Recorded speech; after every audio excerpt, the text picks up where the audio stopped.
Hello, everybody. Hello. I'm so glad. I'm excited. I'm super excited. If anyone is joining us from around the world right now, I just want to say a big welcome to Africa Rise with Susan West. And of course, I know a lot of people are watching from YouTube, Instagram, and of course, Facebook. And Africa Rise is designed to inform, educate, enlighten, and reinvigorate the passion that we have for our continent, Africa, all around the world. And so, in a very short while, we're going to have Professor Patrick Lumumba. I know how we've all been like going crazy talking about him. I mean, who wouldn't? I am super excited.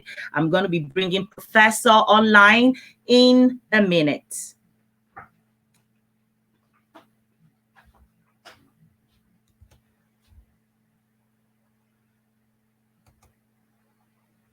Good evening. Good evening, sir. Good evening. Welcome to Africa Rise with Susan West. It's my pleasure. Everyone here is super excited to hear you talk to us and inspire us, which is what you do all the time when we listen to you talk. We feel like, wow, we can conquer the world now. We feel like we're floating in the sky just hearing the words that you speak. So welcome. Thank you. Thank you very much for organizing this conversation, particularly at a time such as this when we need to engage in constructive conversation. Right.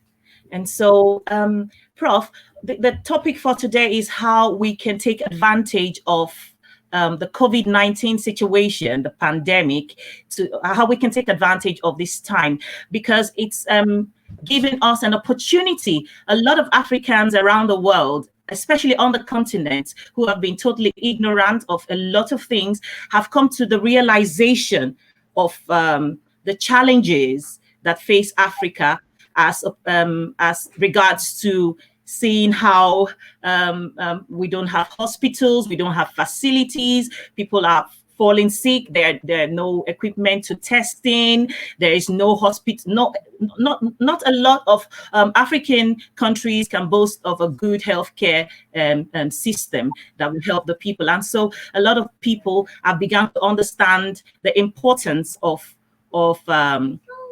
making Africa work for Africans on the continent. And so, Prof, I would like to use this opportunity to ask you how Africa can take advantage of this pandemic to bring about development. Susan, if Africa ever needed a wake-up call, we have received such a call in a very tragic way. Tragic in the sense that perhaps in all our lifetime, we have never seen a tragedy of this proportion, a tragedy that has seen the entire aviation industry dead, if you may allow me some extreme use of word. It has seen the tourism sector dead. And in a manner of speaking, it has exposed our underbelly as African countries. And I think throughout Africa, leaders and citizens alike are beginning to think anew. The leaders now know that there may be a crisis, the effect of which is to shut down their access to the European hospitals that they habitually attend, even when they are nursing a cold. The citizens have also recognized that the taxes they pay to build hospitals and to equip them may not have been used as efficiently as they ought to have been.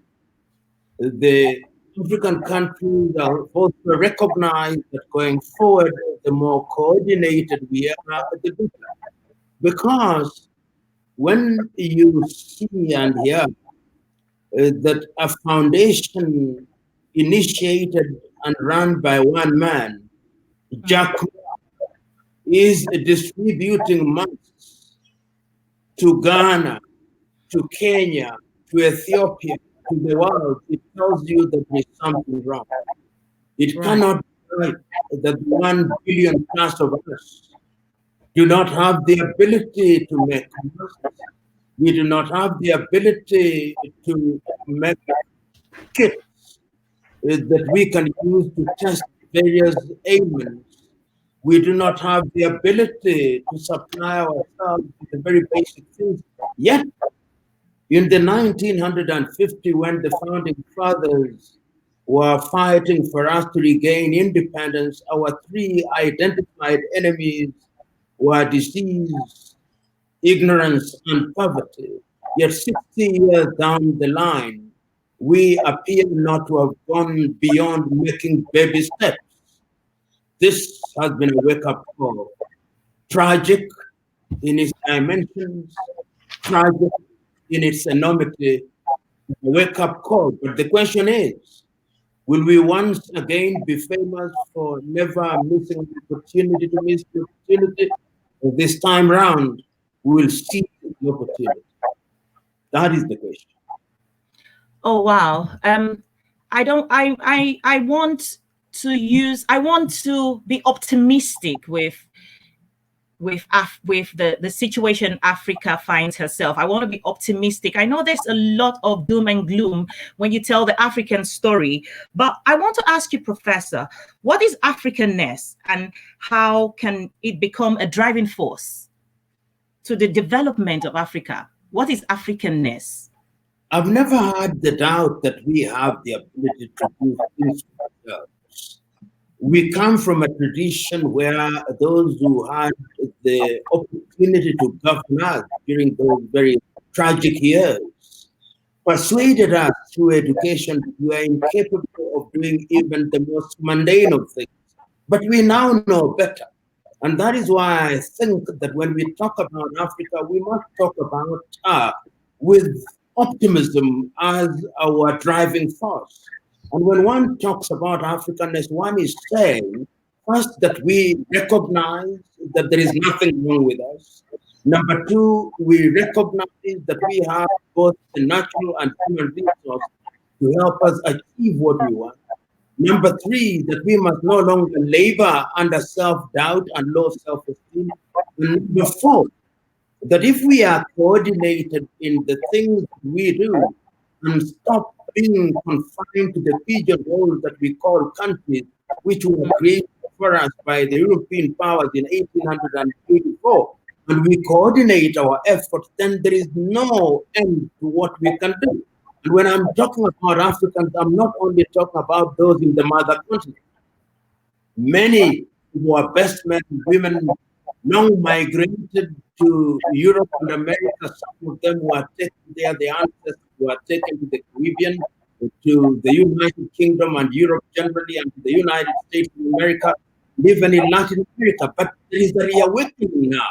Wherever Africans are in the world, in the diaspora, they are beginning to say with unanimity and unquestionable clarity that we must do things that are deliberately designed to help the mother continent realize potential and be at the dinner table of human civilization without apology. And we can achieve it, and we will achieve it. There are signs already. So it's not doom and gloom. There is light at the end of the tunnel, and it's not light of an oncoming train. It's a new dawn. Absolutely. There's a light at the end of the tunnel. It's not all doom and gloom. I totally agree with you. But Prof, I would like to know how is it going to be possible with the artificial boundaries that Africa has to deal with? If we don't do away with them, how is it going to be possible to achieve a one Africa? You know, there is sometimes the tendency of thinking about the unity of Africa in a very simplistic way. I do not allow myself to be drowned in the simplicity and therefore to expose myself to criticism, which may be warranted if I was simplistic. It is not saying that African countries and boundaries will simply dissolve.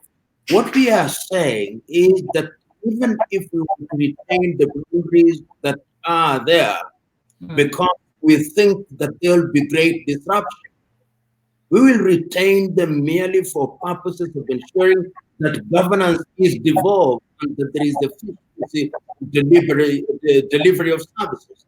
And we are beginning to move in that direction.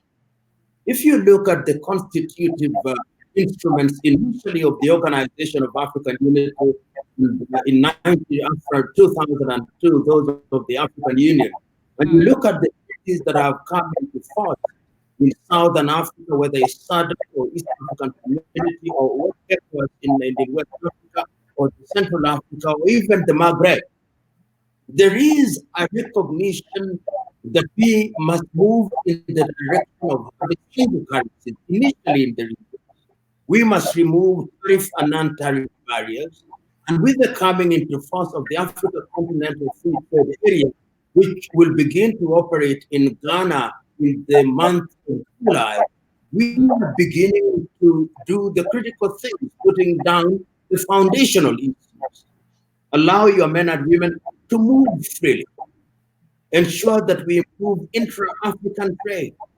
Ensure that we have conditions that allow us to exploit and to add value to the things that we have. And many of these things are already happening. We have a single passport so that you don't have to get a visa. If you are Nigerian, you don't need a visa to Kenya and vice versa. So these things are beginning to happen. And they are beginning to happen because we have recognized that if we retain our little units, which we call countries, then we are unsusceptible to manipulation.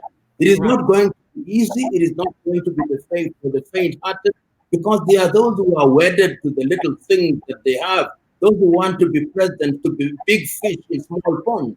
But those who can see beyond that will know that the strength of the United States of America, for example, the United States of America could easily be 50 countries, complete with a separate president, complete with armies, but they chose, and it started with the 13 original states, culminating in the 50 and other territories. China could be divided into little territories.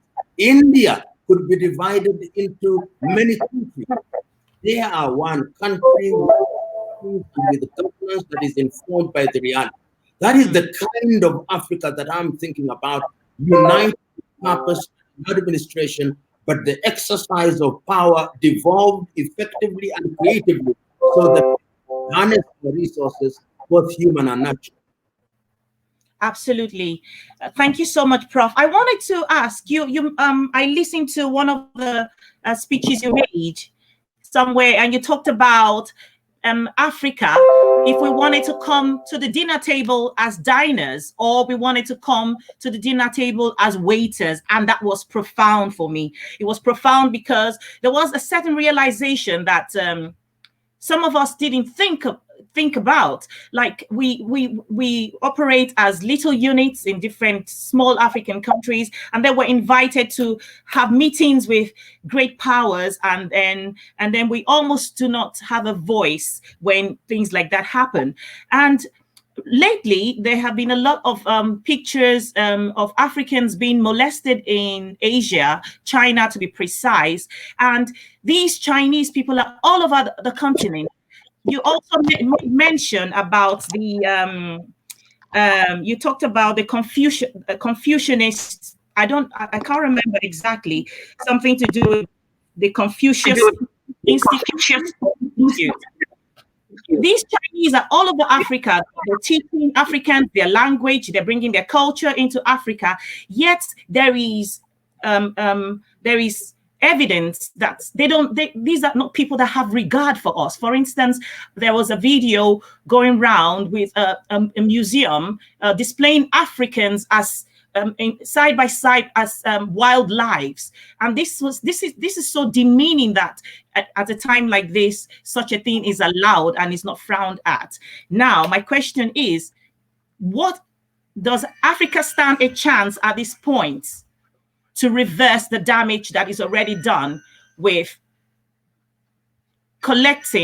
borrowing from the Chinese and letting them take over, taking all over Africa? When you are weak, you will be dominated. The history of the world has always been the history of survival for the fittest and the dying of the least suitable. Mm. The very theory and philosophy that informed the partition of Africa was to weaken Africa. You divide her and give some parts of it to the French, to the Portuguese, to the Spaniards, to the German, to the English, and to the Italians, then you make her weak. And unfortunately, when we regained our independence, and the early leaders recognized this, immediately the colonial project was kicked out. The neo-colonial project was immediately initiated. And many of us, if you find countries that were conquered by the French, sometimes they think that they are more French than the French themselves. The story of the outsider weeping more than the bereaved. And equally, those who are dominated by the British, and one can say the Spaniards and even the Belgians. And what then happens in our state of weakness, it is easy to manipulate us. So that when Nigerians are abused and frustrated and dehumanized in China, the Kenyans don't think that it affects them. The Ugandans don't think that it affects them. The Eritreans don't think that it affects them. Yet, in the eyes of the Chinese, these little countries that we pride ourselves of do not exist. They see us as one. They see us as Africans. And when they negotiate, when President Xi of China is negotiating, he's negotiating for 1.4 billion. And permit me this example. You imagine that President Xi of China, who represents 1.8 million people, is negotiating with President Isaias Afwerki of Eritrea and negotiating for 1 million. Is it negotiation of equals? It is not. But suppose that we had one head of state and one government, and all the other presidents could be governors of their little state, and our president was negotiating with President Xi or President Trump or Chancellor Angela Merkel or President Putin. They would then know that this man or this woman has 1.8 million or 1.4 million Africans behind him or her. It would be totally a different kettle of fish. But they prefer to deal with us in our little unit. You imagine Seychelles with a population of no less than 1 million. The president of Seychelles is negotiating with President Trump. And the economy of Seychelles, if you permit me, is smaller than the economy of the city of Boston in the United States of America.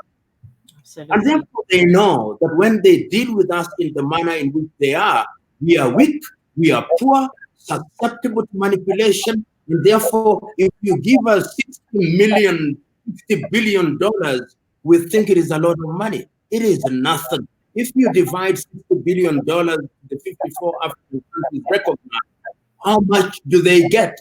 In fact, the amount it takes our president to fly to Beijing, to go to Beijing to receive 60 billion, is perhaps that very 60 billion, so that you actually, in practical terms, come home empty-handed. And Africans have known that going forward, if we are to sit, and you gave the analogy that I gave when I was in Rwanda about 2 years ago, there are 3 ways of being at the dinner table. You can be at the dinner table as a waiter, and what you do, and that is not to demean the profession of waiter, but it explains my point.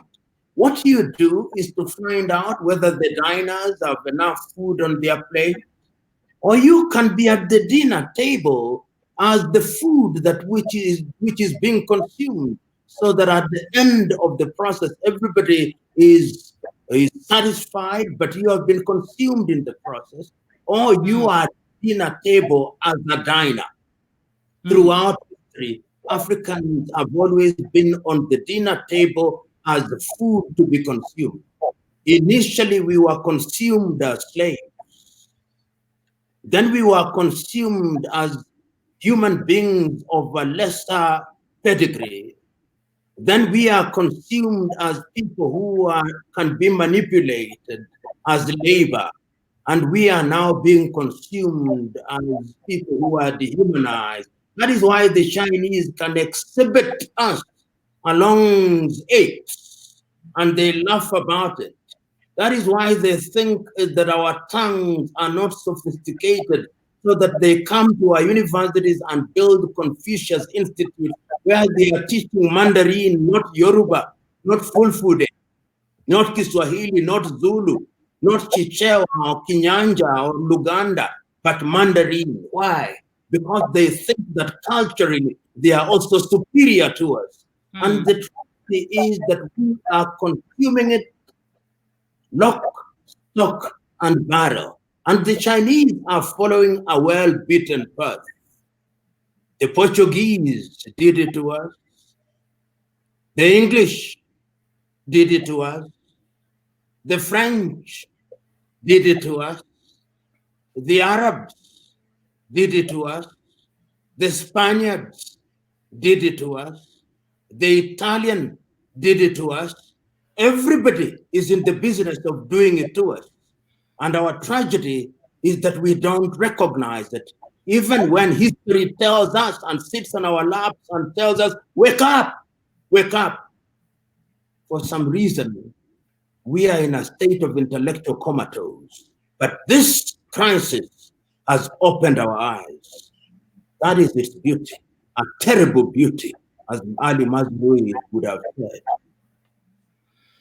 Oh, wow, Prof.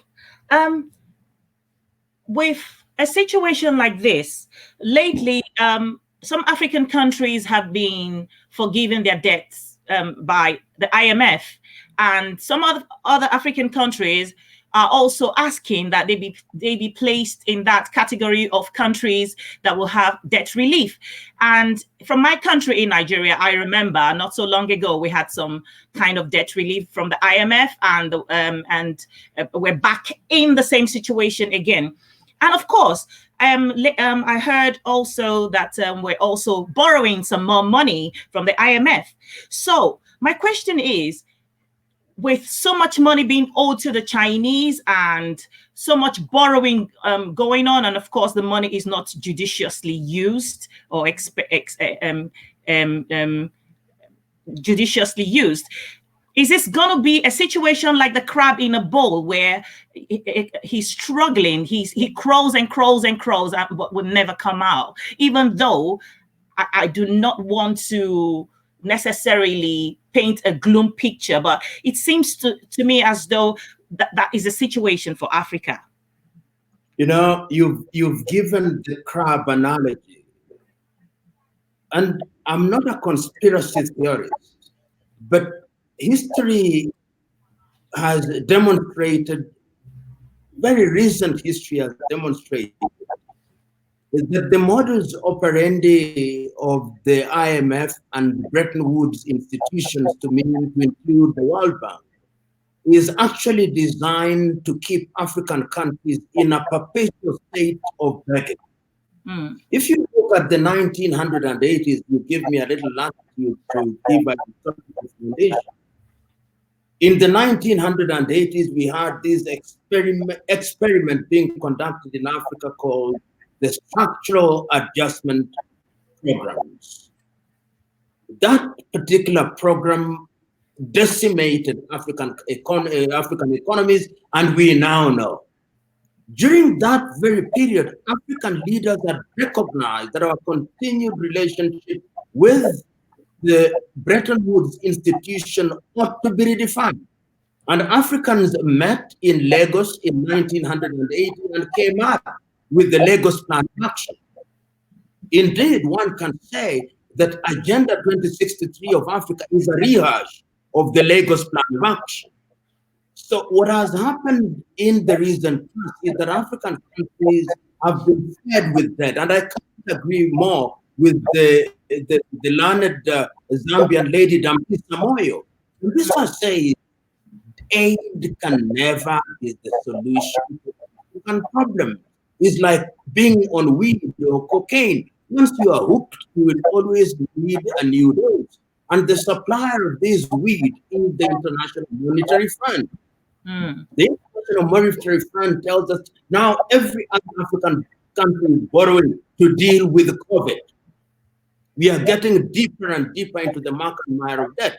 And I know there are many voices, and I've been part of some of these petitions that I've been saying, that what Africa needs to do is to engage multilateral joint with all these so-called debts forgiven us and being treated as reparation for slavery and colonization.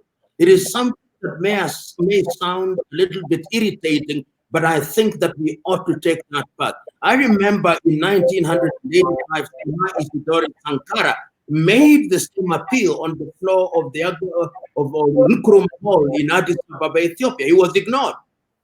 President John Pombe Magufuli of Tanzania has also made a similar call. And I think this is the time, and we will not be able to do it if we are negotiating as individual countries. I believe that immediately after COVID-19, African heads of state should have an emergency meeting of heads of states and government in Addis Ababa, Ethiopia, with only three agenda items.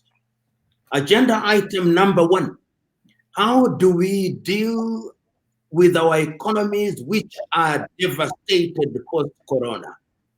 Agenda item number two: how do we engage multilateral institutions to write off the debts that have been given to us?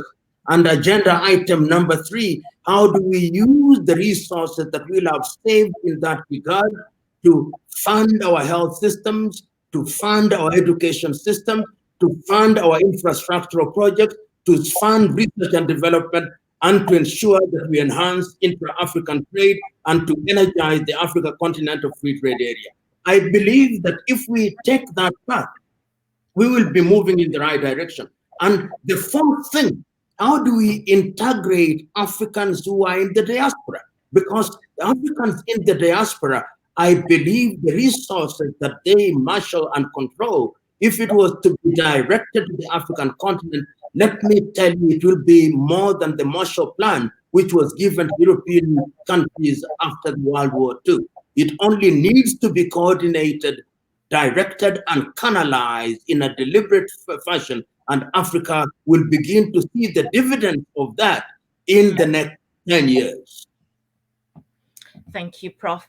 When you talked about borrowing money is like being on cocaine, you're on drugs, you're going to keep wanting it, you're going to keep wanting it. And we, of course, it's no secret that when they borrow the money is stolen back into private pockets and never used judiciously. And I also want to quote you in one of your speeches when you said peace. The reason I'm talking about peace right now, you said peace is a child of intercourse, of justice and truth. Peace is a child born of intercourse, of justice and truth.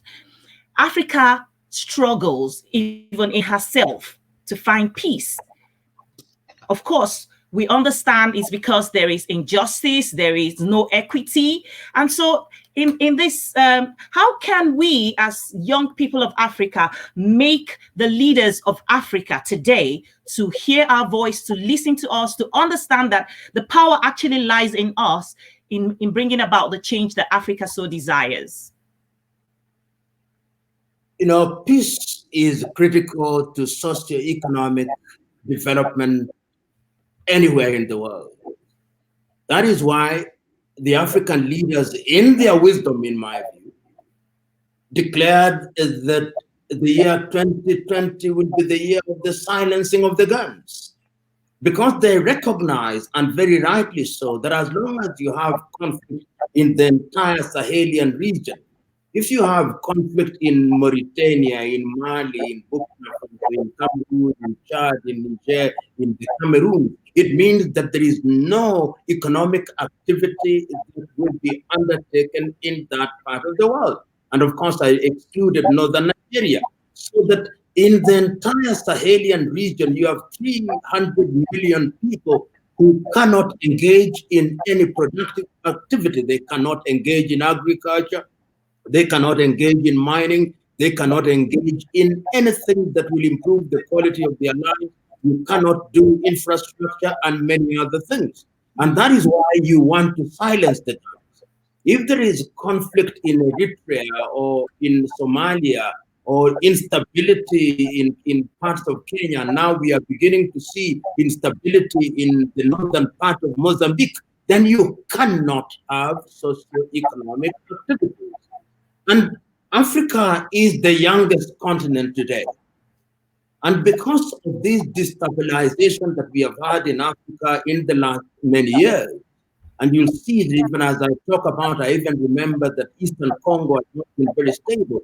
The net effect is that you have younger people moving out of the continent to seek this mirage called the greener pasture.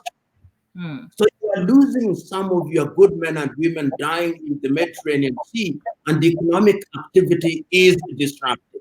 What is it, and this is the question that you've asked, what is it that young Africans can then do in order to ensure that, number one, we create an environment that is peaceful and therefore suitable for the conduct of economic activities, which will bring about social cohesion and stabilize our politics? I believe that young people must organize. History has demonstrated times without number that when young people are organized, then they can bring about change. And permit me a little analogy and even a little history.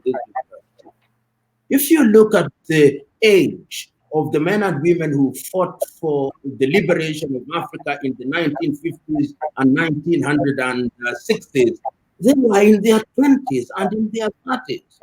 And when they organized themselves, they liberated their continent.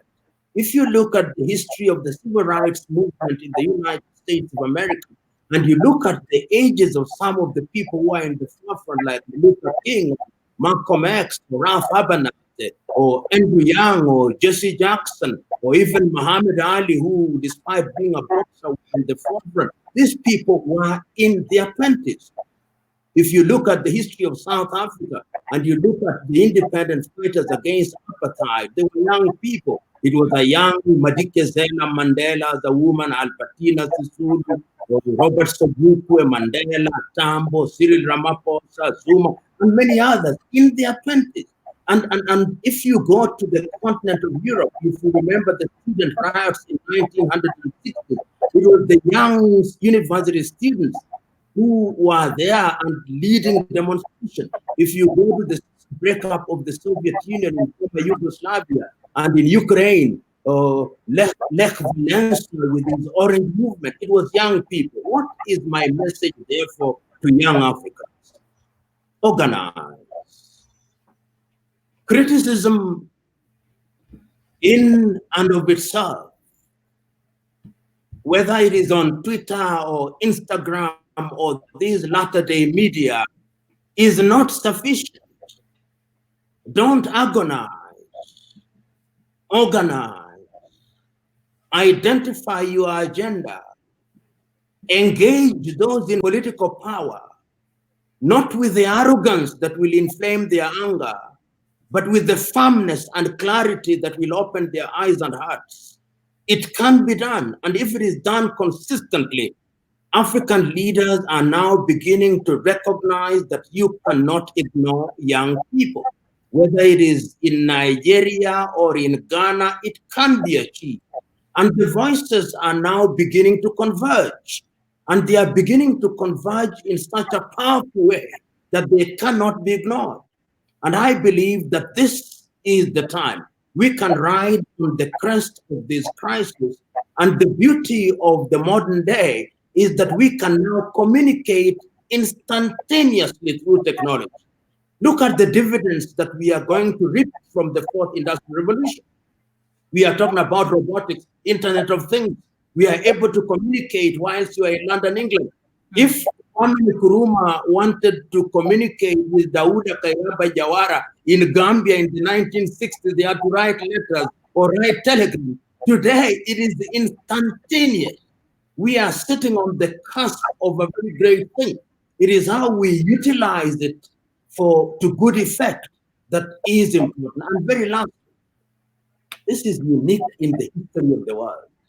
Never in my lifetime have I seen a situation where all African leaders are marooned in Africa. They are going nowhere. The only person who visited another was President Isaias Afewerki, and he just crossed the border to see Prime Minister Abiy. I think that was yesterday or the day before yesterday. Everybody is marooned in Africa. There is no African minister anywhere outside of Africa. There is no African president outside of Africa. Nobody is going anywhere. We are in the mothership called Africa. If it sinks with all of us. Therefore, we all have a patriotic and a selfish duty to ensure that Mother Africa and the ship that we call Mother Africa is safe. The Africans who are stranded in China are being brought back home. This is divine, if you want to be spiritual about it. Absolutely divine. Absolutely. We've never had a time where the youth of Africa wanted to listen to any reasoning. Prof, I'm going to use Nigeria as an example. For instance, we have a culture where the politicians take the money, our common wealth, and when they take the money, they begin to give it to us in trickles, in ways of, the young people of Africa are put in a situation where they are beggars for their own property, but they don't understand that. They praising a politician because during the COVID, he's able to give them a little bit of rice, he's able to give them a little bit of bread and sugar, not understanding that it is their commonwealth that this person has taken in most. And so, Prof, how can you begin to disabuse minds like that and educate people like that in a language they understand to holding these people responsible?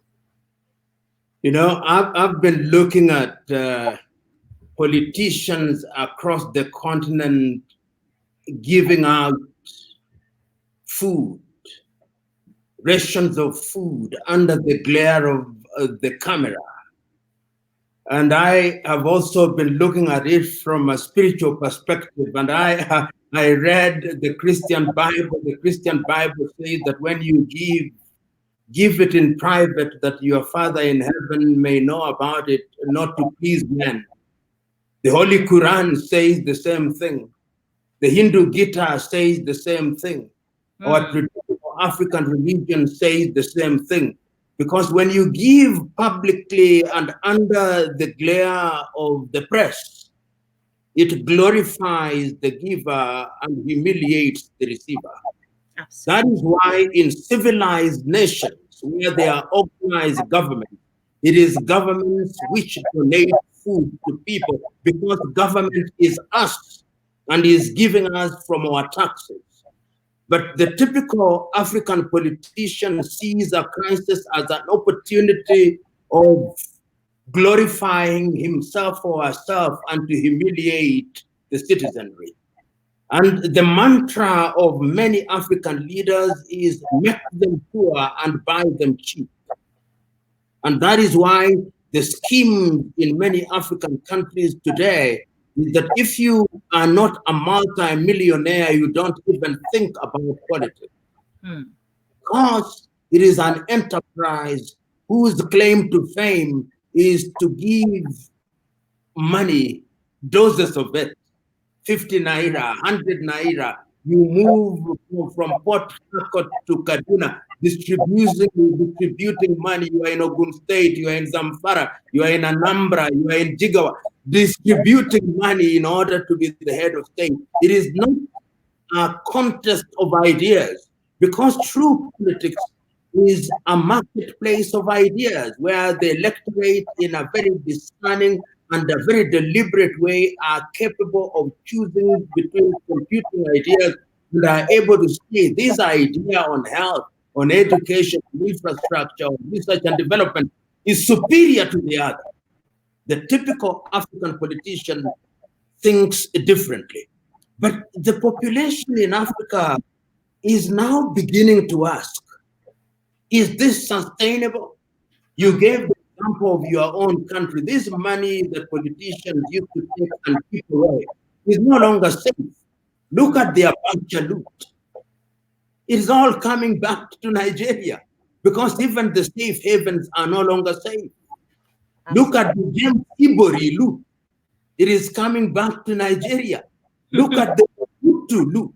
It is all coming back to the Democratic Republic of Congo. Look at the Jean Bedel Bokassa loot. It is coming back to Central Africa. So there is a sense in which this money will come back home because the people's eyes are now being opened, and a woman in Bangui in Central African Republic who visits a hospital and finds no medicine is capable of relating the lack of medicine to the Pajero or the Range Rover that was bought by a person who, if they live legitimately, would not buy a Range Rover even if they work for 1,000 years. That is a good thing. And my desire is that younger Africans should feel this pain. You know, I was listening to President Nana Dankwa Addo Akufo-Addo of Ghana in a speech that he made before the French president. He spoke so very well, as he normally does, and eloquently and passionately. And he gave history, said the reason why young Africans have been running away from Africa is because the home environment does not give them the opportunity to realize what they desire. And he said that that is not unique to Africa. It happened in the early years. The Italians ran away to the United States of America. The Irish did so. But that must now be reversed. I think it is going to be reversed. When I see little countries, which I hope will become regions when we become a united country in Africa, little regions such as Namibia, Botswana, the Seychelles, beginning to do certain things that demonstrate that they are thinking about the quality of the lives of their people, then I know that it can be done. When I see little Rwanda, when I see Tanzania, when I see Ethiopia, when I see even Ghana, when I see Senegal, when I see those little activities, it gives me hope. I don't have to mention all the countries, but those are just things which are telling us in microcosm that Africa united and coordinated using the human resource that she has in abundance can actually realize our potential. We've been frying ice for too long, and when we fry ice, we don't get much. Absolutely, Prof. I want to ask a question from one of the viewers. His name is Ryan D, and he says to ask the Prof, how can the African Union be properly positioned to strongly influence the emergence of Pan-African leaders and totally refuse to compromise and mortgage Africa's destiny for Western validation? You know, if you allow me to give a little history of the African Union. The African Union was created in 1963 after the great contestation between the so-called Casablanca group and the Monrovia group. The Casablanca group, led by Kwame Nkrumah, wanted unity then. The Monrovia group thought that we would be incremental. Ultimately, they won. So that from day one, OAU was very weak. When Gaddafi came in the year 2000, his idea was to strengthen, and that is why we changed from the AU to OAU to the AU. And we now are moving closely. And then ultimately, President Kagame was given a mandate to come up with a document that would restructure the African Union. The Kagame document is available, and it talks about many things. And some of the things that it gives pride of place to was the implementation of Africa Agenda 2063 under the 7th pillar and the Africa Continental Free Trade Area, and the introduction of the new passport, the implementation of the Yamoussoukro Agreement and the Kigali Agreement, the Malabo on health and the Maputo on health. There is no shortage of protocols on Africa. But why is the African Union weak? It is weak because, as Nkrumah warned very early on in 1963, Many leaders have now gotten so used to their sovereignty, to being presidents, to have their own armies, to receive 21 gun salutes, that when you tell them to surrender that sovereignty to a single government in Addis Ababa, they are not prepared to lose that power. That is the first thing. Number two, there is the whole issue of how AU is funded. The very headquarters of the African Union is built by the Chinese. The building next to it is built by the Germans. So if you look at the total budget of the African Union, you will discover that possibly anything between 60 to 70% is funded by foreign governments. The old English saying is, he or she who pays the piper calls the tune. And I'm using tunes in plural because there are many tunes. The French want you to sing their tune. The Germans want you to sing their tune. The Chinese want you to sing their tune. The Japanese are a little more subtle. They don't say it very loudly, but they expect you. And the Americans, of course, when they want you, they literally bully you. The English will smile with you and stab you at the back. There is no shortage of many approaches in this regard. The net effect is therefore that we must reorganize the African Union, give it teeth. It used to be said of the OAU that it was a toothless bulldog, and that DNA was inherited by the AU. It is also a bulldog, but without teeth. And if it has any teeth, they are very blunt. And going forward, using the Kagame document as a starting point, ensure that the Secretariat of the AU is strengthened and that the agenda towards unification is time-bound. So that you energize the AU initially through the regional bodies, organize SADC in an effective way, and let SADC have a representation in a body which you can call the presidency of the AU, and you have East African community, you have Central Africa, you have Northern Africa, and you have ECOWAS. And once you do that, you begin to move in the things that touch people's lives. One, have free movement of people. Two, remove tariff and non-tariff barriers so that people are able to trade. Move into a single monetary union so that you equalize your economy. And then ultimately you can talk of a political federation. It will fall in place. It will take possibly 50 years. But what is 50 years when you are looking at the life of the continent and of generation? So these are my thoughts, literally on top of my head, but I believe that they make sense and they are better minds than mine and yours who can improve these things going forward. But as long as we have the initial building blocks and we have the DNA, which is conceived in a proper manner, I think the AU will begin to be much more effective and much more understood and appreciated on the ground. I'm happy that the Africa Continental Free Trade Area has now appointed a Secretary General designate, the young man from South Africa. He is meant to start work in the month of July. I'm already hearing that they want to postpone it. They should not. It should begin work. And once we begin to do that, then we'll make mistakes. We are going on. This idea in many African countries that you want to achieve perfection on the drawing board. If you don't want to make mistakes, you stay in your house. You never leave your couch. You'll never make mistakes and you'll never do anything. And when you die, when we write your obituary, we say, here lies a man or a woman who did nothing and died for nothing and served nobody. Absolutely. Thank you, Prof. The idea that it will take that the way that Africans would look at it is like it's of course it's a Herculean task. It's going to be so difficult, but with determination and staying focused, we can arrive there. Because I remember as a child, I was very young, and I believe that China was not in such a beautiful position just less than 50 years ago. And so if in our lifetime, China, like there's a saying in Nigeria that says that if a small child will wash their hands properly, they will be allowed to eat with the elders. China has not only washed their hands or its hands and eating with the elders. China has now grown up and matured to the point of now rubbing shoulder. China has become an elder.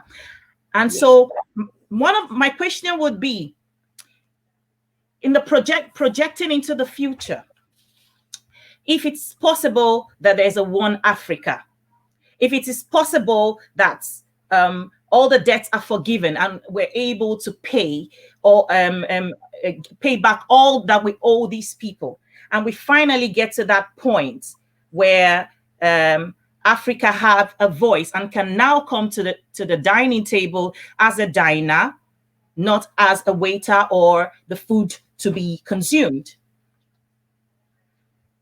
Where will Africa be? I was watching a footage which I believe you two may have watched previously. Is about Dubai. In the 1960s, Dubai was a desert, and Dubai is not a country. Dubai is simply a city in the United Arab Emirates. And Al Maktoum, who is the leader of Dubai, simply said, I want to make my people live well. And in that footage, they were saying in the 1960s and in the 70s, there was only one skyscraper in Dubai, the World Trade Center. As we speak now, there are 148 skyscrapers with the only 7-star hotel in the world.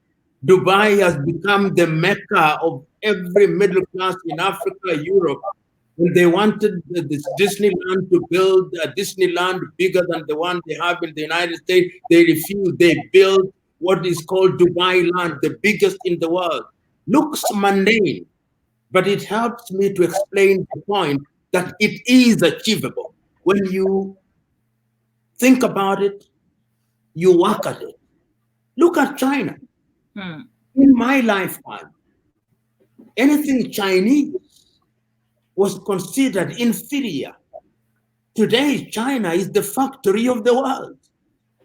You like them, you hate them, but there is a sense in which through their leadership, they made a resolve. The GDP of China was lower than that of African country of Nigeria at one time. The per capita income of China was lower than that of Nigeria in the 1960s. Within 30 years, their GDP now is larger than the GDP of the entire continent of Africa. I'll give another example. Brazil. In 1975, Brazil was notorious for coup d'etats. Then they changed. Today, Brazilian is in the jet industry. They make jets which we fly in. Their GDP is larger than the entire continent of Africa. Today, our GDP could be anything in the neighborhood of $2 trillion, which is for 1 billion people, which is the same size as the GDP, say, of Russia, smaller than that of Spain, much smaller than that of Germany, smaller, almost, our GDP is almost as large as the sovereign fund of Norway, just sovereign fund, which they have kept away. Yet, look at our resources.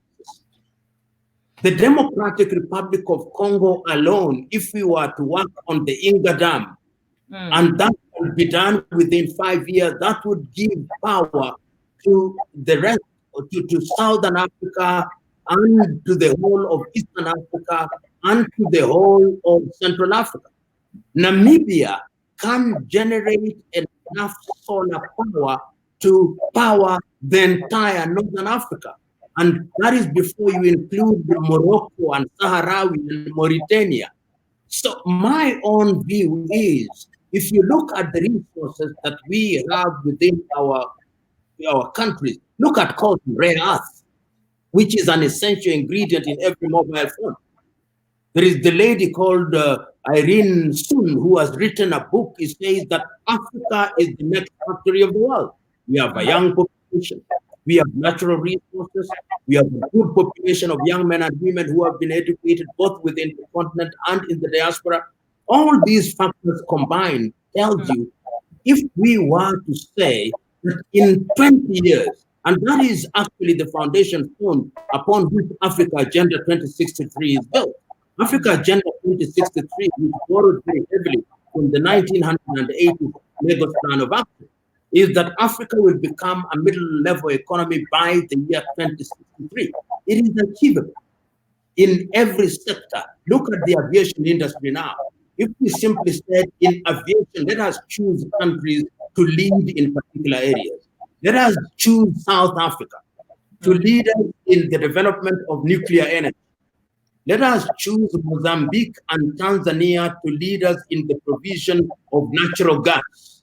Let us choose Botswana to lead us in the production of beef.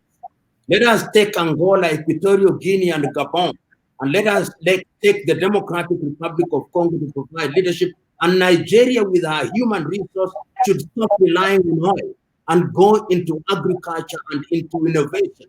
You will be amazed. Look at Kenya and Uganda and Rwanda to provide you with coffee and cocoa and other things. I mean, Africa is divisible into several units, which can be the breeding ground for the things that we need to make us great in the socio-economic and ultimately political arena. It can be achieved in our lifetime. And even if it is not achieved in our lifetime, we can begin to see the early signs of it in our lifetime, holding all factors constant. Prof, I want to ask you real quickly. We're almost running out of time. You talk so fondly about Tanzania. Is it Tanzania? Yes, I believe so. About in Tanzania, for instance, in Nigeria, we are very religious people, and that applies to most parts of Africa, most countries in Africa. But when it comes to election season, we're not different from the rest of Africa, where we want to support the person from our village, the person who is a tribesman, the person who is from the same ethnic background. And all the religion is thrown out as far as Christianity goes, is thrown to the back burner. You also mentioned when these things, when it comes to these times, the blood of Jesus is no longer thicker than the blood of yes. Speak about Tanzania. I want you to talk to us about what's different about Tanzania. Why is Tanzania able to transcend these boundaries?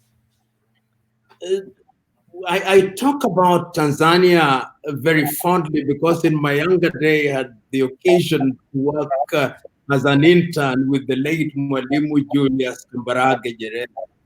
And the reason why I admire the man is that the man found a country bequeathed to him and his comrade with 136 ethnicities and still counting. Within 25 years, he was capable of persuading Tanzanians from different nations to weld that into a single nation.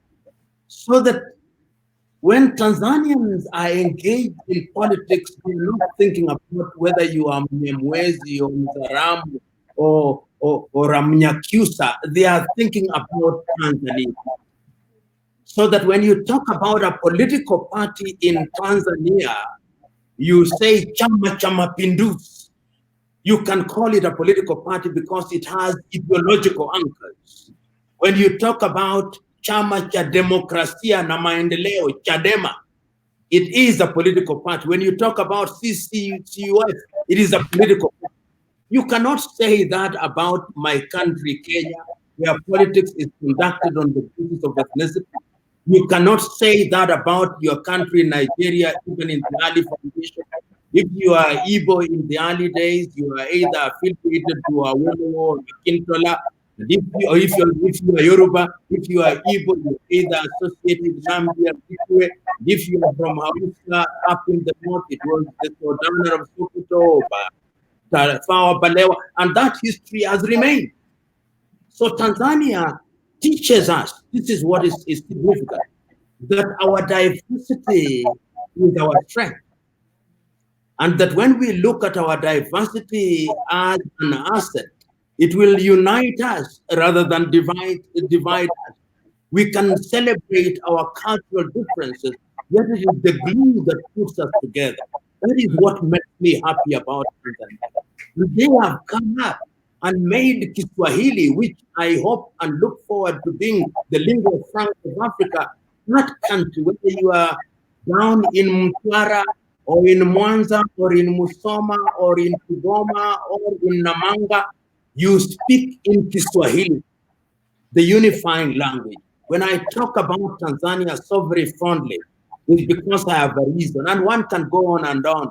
During the struggle for independence, Tanzania was the home of the liberation movements. During the liberation of Rhodesia, now Zimbabwe and South Africa, the South Africans found refuge, sacrifice. This man, Kambarage Nyerere, had a blueprint. That is why he remained, in my view, alongside in the pantheon of leaders. You cannot exclude Nyerere, you cannot exclude Nkrumah, you cannot exclude Mandela, you cannot exclude Modibo Keita, you cannot exclude Haile Selassie, you cannot exclude Nnamdi Azikiwe. And finally, Prof, even though I don't want to let you go, because I feel like we can go on for hours and everyone will agree with me, all the viewers watching will agree with me. I want to ask, though, on a high, ending on a high, if Africa never experienced slavery, if Africa never was colonized, if Africa was never forced to take on religion that was foreign to them, if Africa never suffered neocolonialism and all of these challenges, what or where will Africa be? You are asking me to swim in the shark-infested waters of speculation, but I will nevertheless, because the history of pre-slavery Africa tells you the history of the Monomotapa Empire in Central Africa. It tells you about Shaka the Zulu. It tells you about Ndonga in Angola. It tells you about the Ashanti Kingdom in Ghana. It tells you about the Songhai Empire. It tells you about of the Alafin of the Yoruba. It tells you about the Ezes of the Igbo. It tells you about the Bachwezi Kingdom, the Wanyakyusa. It tells you about the Baganda and the Bunyoro Kitara kingdoms. When the Europeans were in caves, the Dogon knew about astrology. Ante Cheikh Diop has written about this. When the people were building the stone monuments and cathedrals in Lalibela in Ethiopia, and when they were building the pyramids, Africa, if it had not been disrupted and her development arrested and interrupted, we would be very far. Remember what they did to the University of Timbuktu. I mean, had we not, the very reason why we were disrupted, why were we enslaved? There is a man called Deckerson, Thomas Deckerson, has written a little book called Oporto. He is himself a resident in England, but is from Sierra Leone. He tells you when the Portuguese were going around to look for spice in India, they found organized communities in Africa.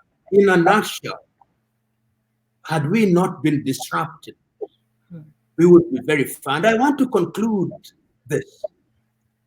Has it ever surprised you that every civilization, whether you talk about the Greeks, Socrates, Aristophanes, Pythagoras, they came to Africa. What was there in Africa to look for?